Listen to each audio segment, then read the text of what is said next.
Más allá de la conjunción de intereses políticos y acciones diplomáticas, de cifras comerciales y de proyectos de cooperación, México es un importante y querido referente para mi país. México está presente en nuestras raíces comunes, con su arte y sus canciones, su comida y sus leyendas, sus giros idiomáticos y otro sinfín de expresiones culturales. Destino de estudiantes, de artistas, de turistas y de empresarios, México hace germinar en Costa Rica esperanzas, ilusiones y horizontes. Gracias por recibirnos. Costa Rica acude a esta convocatoria para fortalecer el diálogo y la concertación para la prosperidad de las Américas. Coincidiremos, estoy seguro, en que el diálogo es indispensable para la democracia y el Estado de Derecho.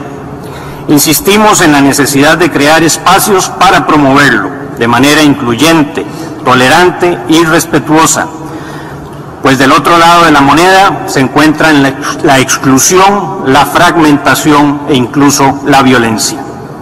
Reconocemos al diálogo como el primer paso para acercar a quienes piensan distinto, y en ese ejercicio es indispensable saber escuchar. Es esencial que sus participantes se sientan partes del proceso de diálogo. Es indiscutible su rol para prevenir y solucionar conflictos, para construir, mantener y sostener la paz y consolidar la democracia y su institucionalidad. En una verdadera democracia, el poder emana de la razón y no de la fuerza, del pueblo soberano, no del gobernante al que temporalmente se le ha confiado.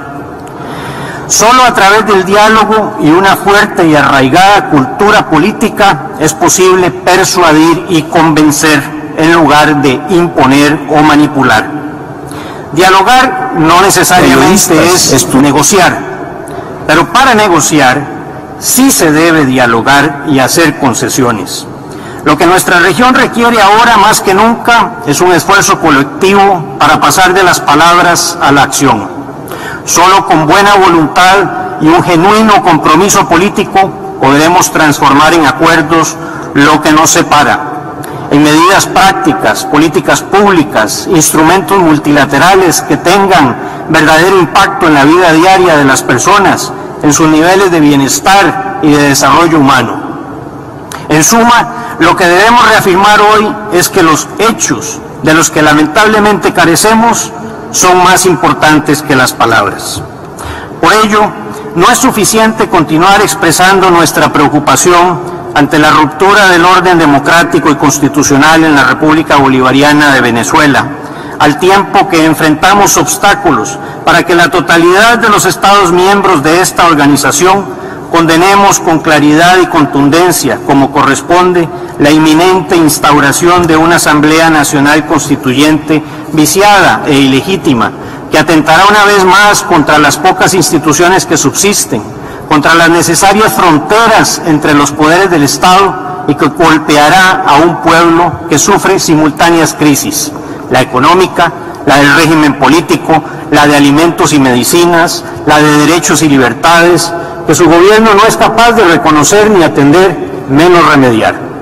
Existe una grave falta de coherencia entre los compromisos que todos firmamos en la Carta Democrática y en la misma Carta de esta organización y quienes estamos o no dispuestos a honrarlos.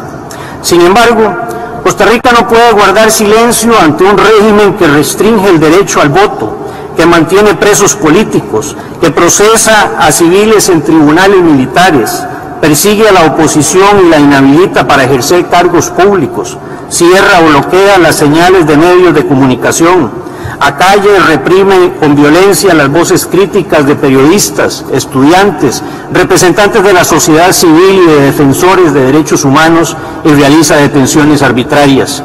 Todo esto sucede paradójicamente mientras Venezuela ocupa un asiento en el Consejo de Derechos Humanos de las Naciones Unidas en Ginebra y mientras algunos miembros de la comunidad internacional tendemos la mano sin ser escuchados y más bien con frecuencia rechazados u ofendidos. No podemos guardar silencio ante un régimen que suspende a su antojo elecciones y desprecia la supervisión internacional, gasta sus recursos en armas y otorga armas de fuego a civiles, deteriora el aparato productivo con expropiaciones y restricciones al sector privado y viola, ante nuestra mirada, su propia Constitución, mientras utiliza el escudo de la soberanía para actuar con impunidad y atacar el escrutinio externo. Pero irónicamente, a los demás estados, los legítimamente preocupados, se nos acusa de intervencionismo e injerencia.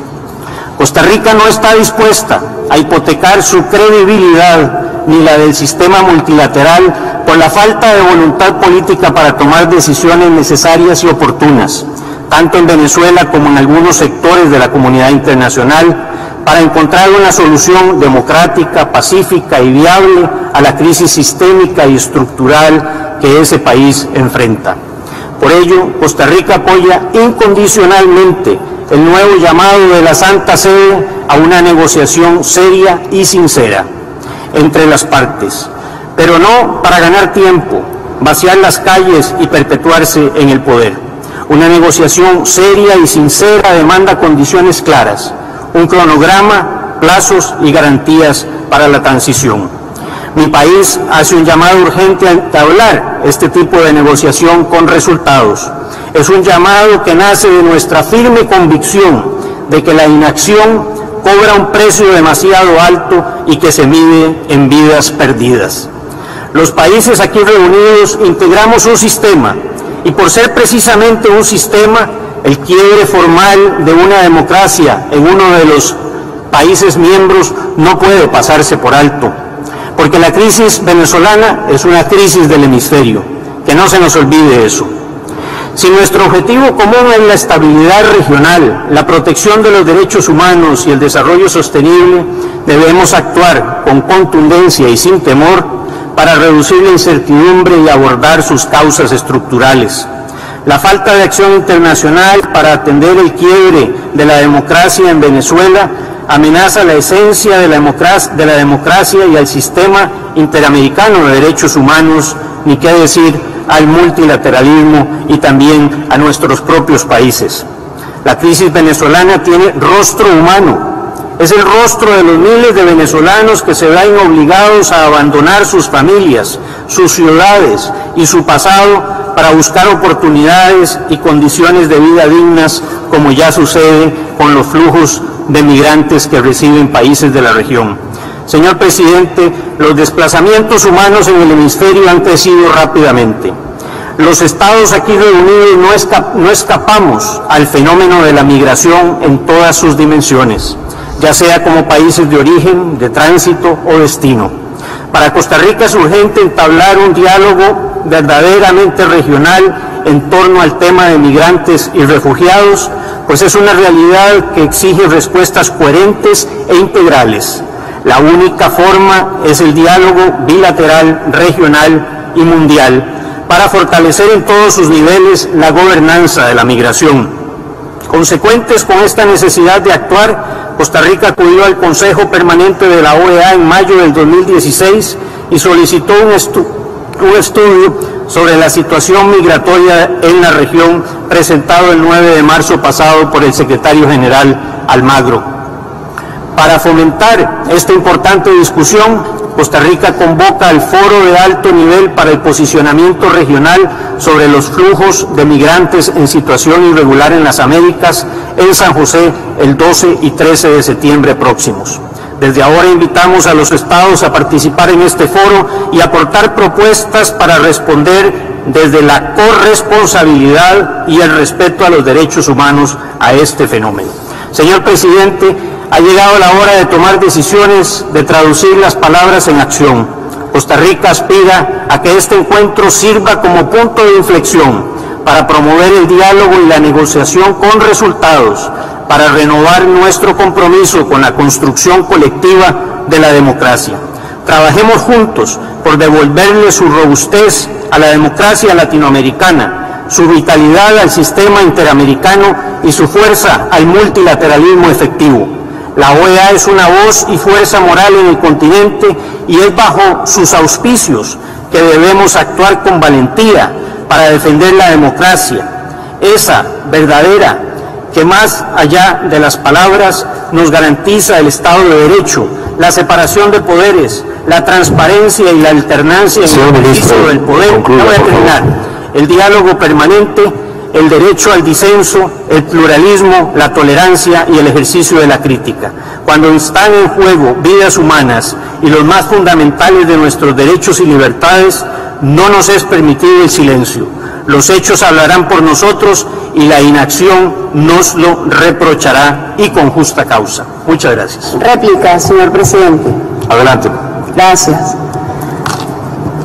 El señor canciller de Costa Rica ayer fue uno de los que de forma histérica más lamentaba que no se dé la intervención inmediata de mi país. Y viene aquí a hablar de derecho y viene a hablar de institucionalidad.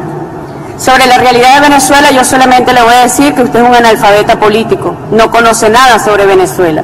Pero usted ha hecho un llamado abierto a que se mantenga la protesta violenta en las calles, porque nuevamente, señor canciller, usted está representando los intereses de una élite política apátrida, violenta, que no atiende los llamados constitucionales ni electorales. Eso sería la reflexión. Ahora, por tanto, los problemas que usted ha señalado acá debería dirigirse más bien al país hegemón de esta región, causante de la principal desigualdad y hambre, no en esta región, en el planeta entero, de la violencia, de muerte, de sufrimiento y de todos los problemas que tiene. Pero eso jamás no va a ser, porque usted está leyendo un guión y por eso goza de analfabetismo político sobre la realidad venezolana. Le presento nuevamente, me disculpa, canciller, pero creo que se convirtió en el tema de la Asamblea, protesta formal por sus dichos y le repudio sus falsas afirmaciones sobre Venezuela. Gracias, presidente.